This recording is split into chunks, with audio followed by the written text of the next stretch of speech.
A cold, rainy night. In the dilapidated house at the end of Cedar Lane. An old woman living alone opened her door to a drenched, trembling boy whose body was covered in bruises. She did not ask who he was, nor question why he appeared in the dead of night. She simply reached out her hand.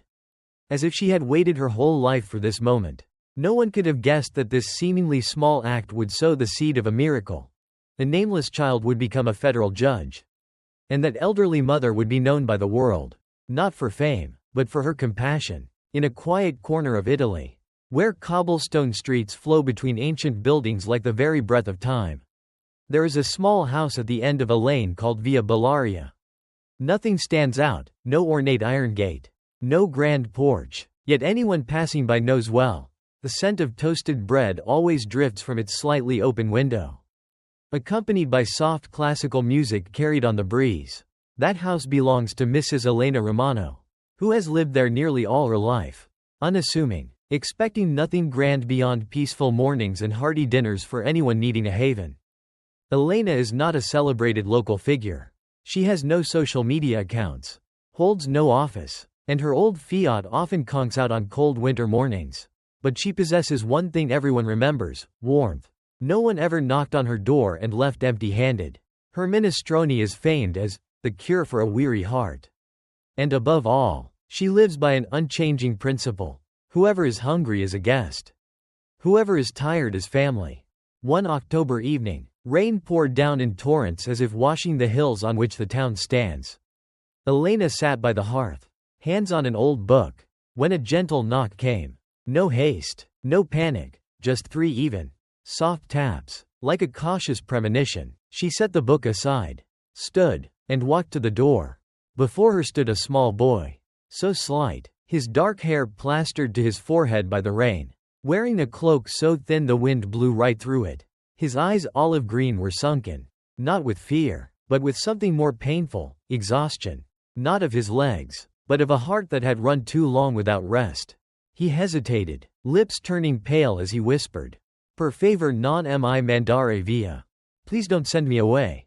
Elena said nothing. She asked for no name and demanded no explanation. She opened the door wider, arms outstretched as though she had awaited him for ages. Then, in the low, familiar tone of someone who has lost everything and regained it with a bowl of hot soup, she said, "Entra, tesoro, chi, sei al sicuro. Come in, dear. Here, you are safe." And that door, the weathered door at the end of the stone lane, closed gently behind them. Like an embrace. No thunder, no judgment, only the quiet beginning of something greater than kindness. A belief that one can find a mother wherever there is humanity. Elena's kitchen remained as simple as she was. The floor tiles were faded. The old table bore a few scratches. And glass jars held basil, oregano, even a sprig of dried rosemary hanging by the stove. Nothing luxurious, yet every detail was arranged with the pure love of life, understood only by those poor in wealth but rich in compassion. After wrapping him in a soft terrycloth towel, the boy settled into a corner of the table, eyes furtively scanning as though he could not believe he had escaped the storm. Elena did not ask where he came from, who his parents were, or why a child was wandering in the rain at night. She merely set a pot of soup bubbling on the stove, stirring with swift, practiced motions as if each rotation of the spoon whispered comfort. "Do you like white bean soup?" she asked in a voice as gentle as a breath. He nodded faintly. No smile, no words. A steaming bowl of soup, redolent of vegetables and thin slices of Italian sausage, was placed before him. With a crisp slice of ciabatta bread at its side, the air began to warm. Not only from the steam but also from something fragile being rebuilt: trust. The boy ate slowly, spoonful by spoonful, as if he could scarcely believe it was real. And Elena, as she had so often with lost travelers, sat, sipping her mint tea, watching him without a word. She knew this kind of hunger. Not just for food but for warmth. Hunger to be seen not as a problem but as a small person worthy of care. And she knew this silence too. Not from having nothing to say, but because fear had crushed every word for far too long. When he had finished, he uttered his first sentence since entering the house. "Non ricordo l'ultima volta. Ho mangiato caldo." I don't remember the last time I had a hot meal. Elena did not reply. She rose and silently prepared the small guest bed in the living room, tonight's refuge for a life just rescued. Outside, the rain continued to fall. But inside, the kitchen light never flickered, much like Alina's heart, steadfast. Not opening the door out of pity, but because she understood something more profound, that every child deserves to be seen as a miracle. Not a burden. The night stretched on in Alina's little house. But the weight began to lift, giving way to quiet moments where two strangers' souls found each other in unspoken gestures. Having eaten his fill and warmed under the thin blanket on the sofa, the boy sat still, as if afraid that any movement would shatter this fragile peace. Elena did not ask his name just yet. She knew some questions, asked too soon, would only make wounds contract. She simply spoke, softly as if telling an evening tale. Once upon a time, I had a cat named Leo. He was tiny, trembling, and he found his way to my kitchen door on a winter's night, just like you tonight. The boy looked at her, and a different spark flashed in his eyes, no longer mere distrust. Yet not quite trust. She continued, her tone steady like a gentle musical backdrop. Leo didn't need to say anything. He just looked at me. And I understood. Not everyone who comes to the door must bring a reason. Sometimes, being human to one another is enough.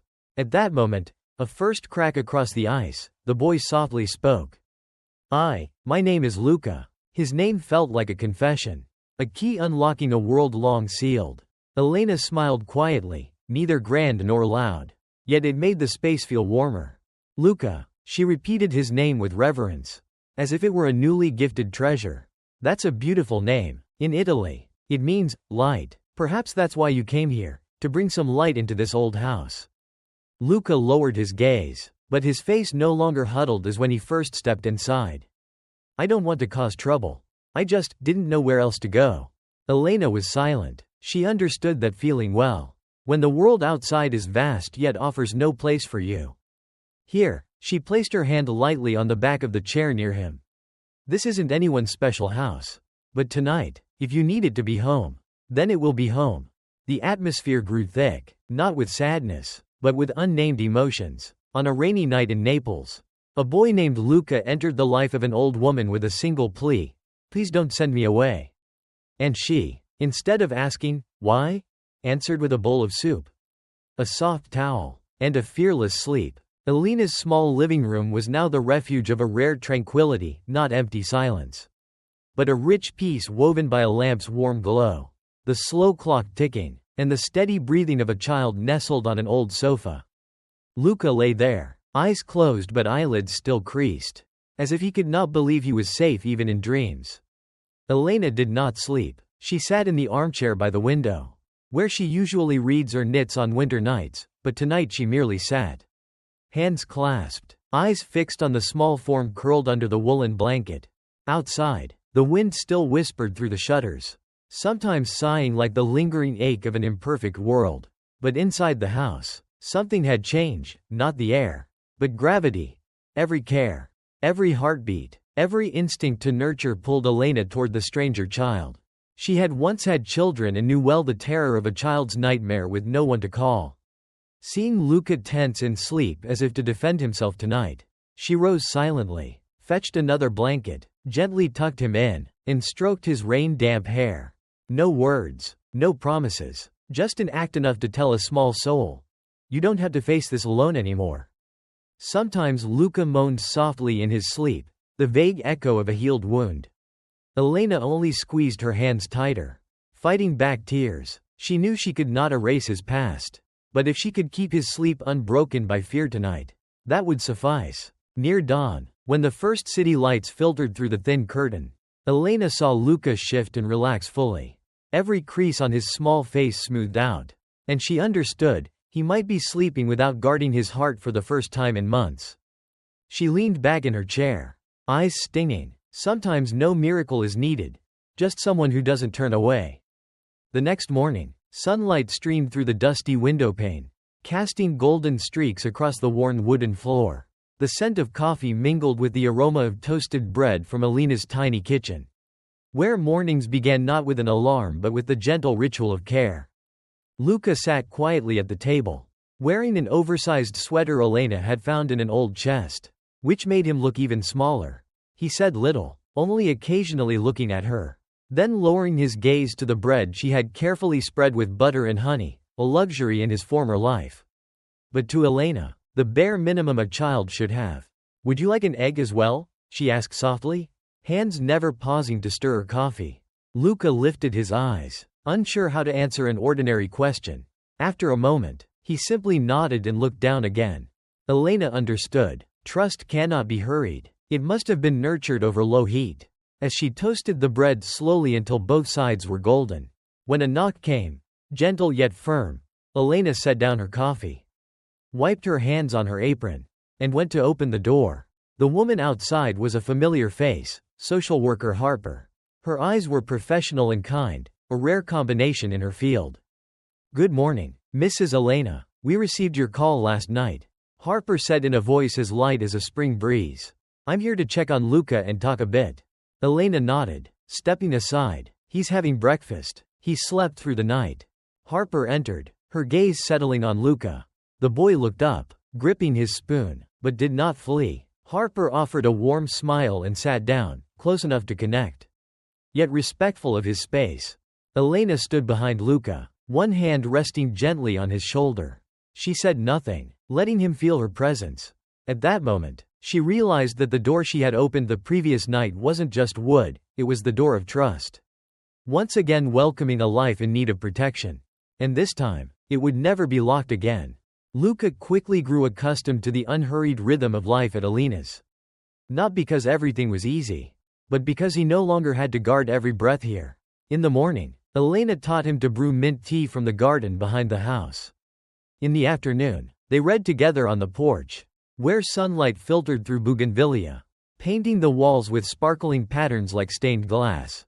Elena never pressed Luca about what he wasn't ready to share. She listened quietly when he chose to speak, about the neighbor's dog beaten for barking, or the time his mother left him at the supermarket until late.